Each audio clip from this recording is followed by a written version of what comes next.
विधायक अमानतुल्लाह खान की गिरफ्तारी के लिए कई राज्यों में रेड। दिल्ली, राजस्थान और यूपी में जगह जगह छापेमारी। दिल्ली पुलिस क्राइम ब्रांच और स्पेशल सेल अमानतुल्लाह की तलाश में जुटी है। अब तक लगभग 1 दर्जन जगहों पर छापेमारी। गिरफ्तारी के बाद मकोका लगाने की तैयारी। अमानतुल्लाह के खिलाफ कई गैर जमानती धाराएं। पुलिस ने दंगों से जुड़ी बीएनएस धाराएं भी जोड़ी। भीड़ इकट्ठा करने, माहौल खराब करने का आरोप लगाया। अमानतुल्लाह खान ने दिल्ली पुलिस कमिश्नर को लिखी चिट्ठी। कहा, मैं अपनी विधानसभा में ही हूं, मैं कहीं नहीं भागा हूं।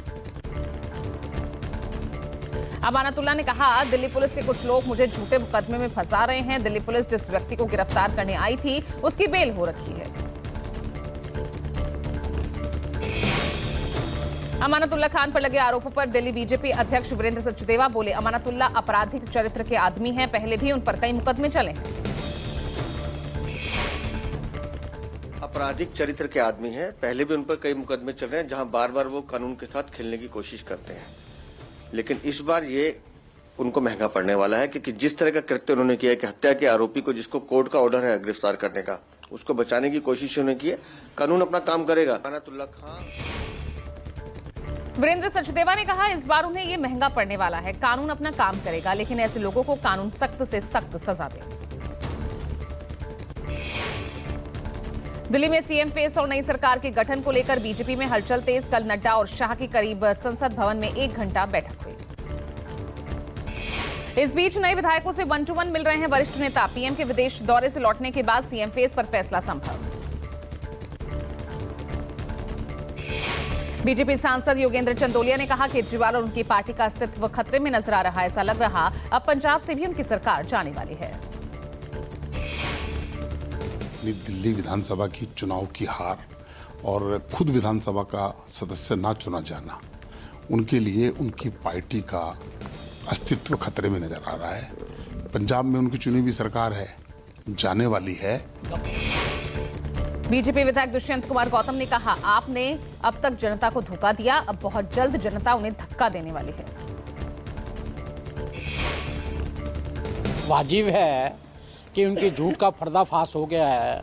अब उन्होंने अभी तक जनता को धोखा दिया है, अब जनता उनको धक्का देने वाली है। इसलिए जो दिल्ली में हुआ है, आज पंजाब की जनता भी समझ गई है कि हमारे साथ बहुत बड़ा धोखा हुआ है, और पंजाब की जनता भी और पंजाब के एमएलए भी। फ्रांस के मार्सिले पहुंचे पीएम मोदी। प्रथम विश्व युद्ध में बलिदान देने वाले भारतीय सैनिकों को देंगे श्रद्धांजलि। मार्सिले में भारत का वाणिज्य दूतावास प्रधानमंत्री की मौजूदगी में शुरू होगा। मार्सिले दौरे के दौरान पीएम मोदी ने वीर सावरकर को याद किया।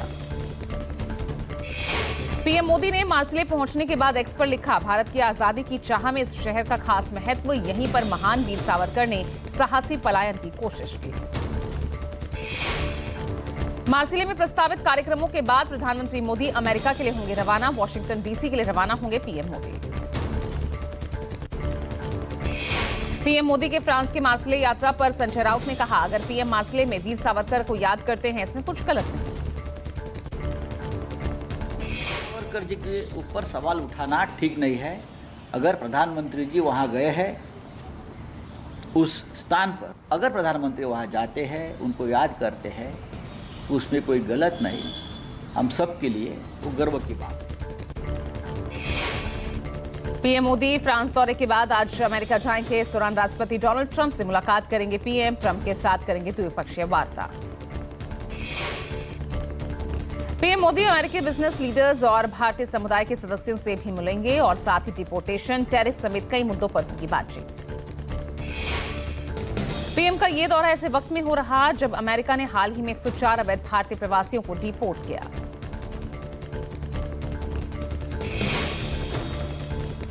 महाराष्ट्र से लेकर केंद्र की राजनीति में एक दूसरे को चुनौती देने वाले 2 शीर्ष नेता दिल्ली में एक ही मंच पर नजर आए। शिंदे ने की शरद पवार की तारीफ। एकनाथ शिंदे ने कहा, राजनीति में रिश्ते कैसे निभाए जाते हैं वो पवार साहब से सीखना चाहिए। शिंदे ने कहा, शरद पवार द्वारा फेंकी गई गुगली किसी को समझ में नहीं आती। विश्वास है कि पवार साहब मुझे कभी गुगली नहीं देंगे। सम्मेलन में शिंदे को महादजी शिंदे राष्ट्र गौरव पुरस्कार से सम्मानित किया गया। शरद पवार ने अपने हाथों से दिया शिंदे को यह सम्मान। राम जन्मभूमि के मुख्य पुजारी आचार्य सत्येंद्र दास का निधन, 87 साल की उम्र में निधन हुआ। लखनऊ के पीजीआई में निधन। 3 फरवरी को ब्रेन हेमरेज के बाद उन्हें अयोध्या से लखनऊ रेफर किया गया था। तब से उनका लखनऊ पीजीआई में इलाज चल रहा था। सीएम योगी आदित्यनाथ ने ट्वीट कर जताया दुख, कहा ये आध्यात्मिक जगत की अपूर्णीय क्षति है। अनुयायियों को दुख सहन करने की शक्ति प्रदान करे ईश्वर। सत्येंद्र दास के निधन पर यूपी के डिप्टी सीएम केशव प्रसाद मौर्य ने जताया शोक, कहा निधन एक अपूर्णीय क्षति, भगवान राम अपने श्री चरणों में स्थान थे। सत्येंद्र दास के निधन पर यूपी के डिप्टी सीएम ब्रजेश पाठक ने कहा उनका संपूर्ण जीवन रामलला की सेवा में बीता, उनका निधन एक अपूर्णीय क्षति है।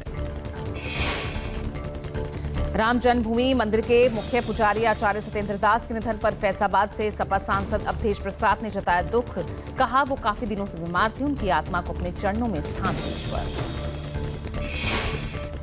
पंजाब के खनौरी बॉर्डर पर आज किसानों की महापंचायत, किसान आंदोलन के 1 साल पूरा होने पर किसानों की महापंचायत मीटिंग में किसान अपनी आगे की रणनीति पर फैसला लेंगे।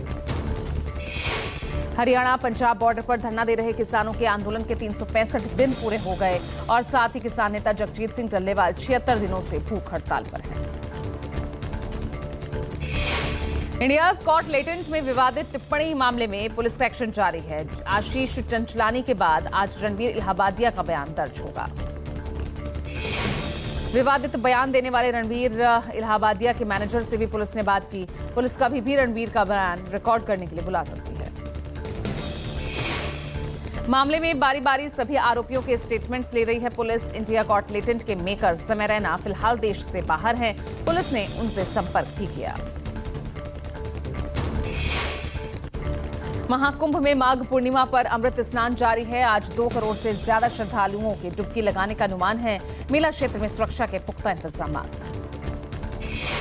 13 फरवरी तक मेला क्षेत्र में वाहनों पर रोक, लोगों को जाम से छुटकारा दिलाने के लिए नया ट्रैफिक प्लान जारी। माघ पूर्णिमा स्नान की सीएम योगी ऑनलाइन कर रहे हैं निगरानी। लखनऊ वॉर रूम से अधिकारियों संग स्नान की कर रही मॉनिटरिंग। सुबह से अब तक करीब तकरीबन 1 करोड़ से ज्यादा श्रद्धालु आस्था की डुबकी लगा चुके हैं। प्रयागराज में स्नान के लिए जुटा जनसैलाब।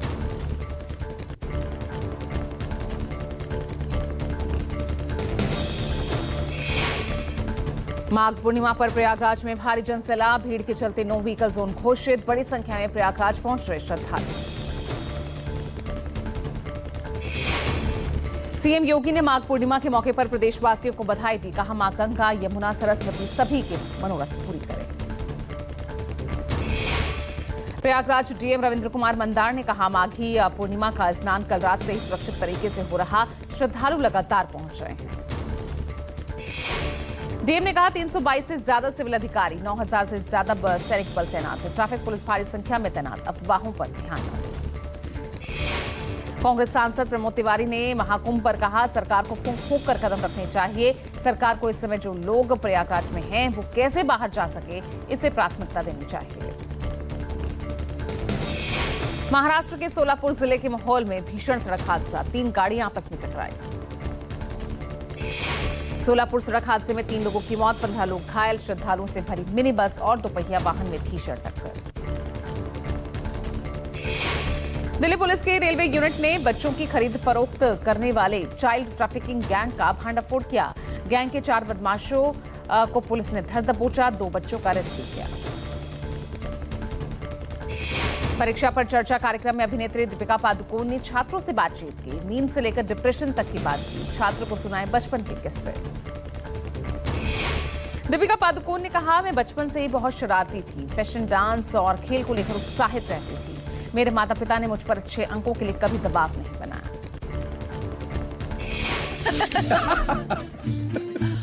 एक बहुत ही मिसलीडिंग फोटो है। मैं बहुत ही नॉटी बच्ची थी। अभी भी मेरे पेरेंट्स हमेशा कहते हैं कि you never find Deepika eight ground level. मैं हमेशा सोफाज पे, टेबल्स पे, चेयर पे चढ़ के कूदना, आउटडोर स्पोर्ट्स, मुझे हमेशा एक्स्ट्रा करिकुलर एक्टिविटीज़ में ज़्यादा इंटरेस्ट था।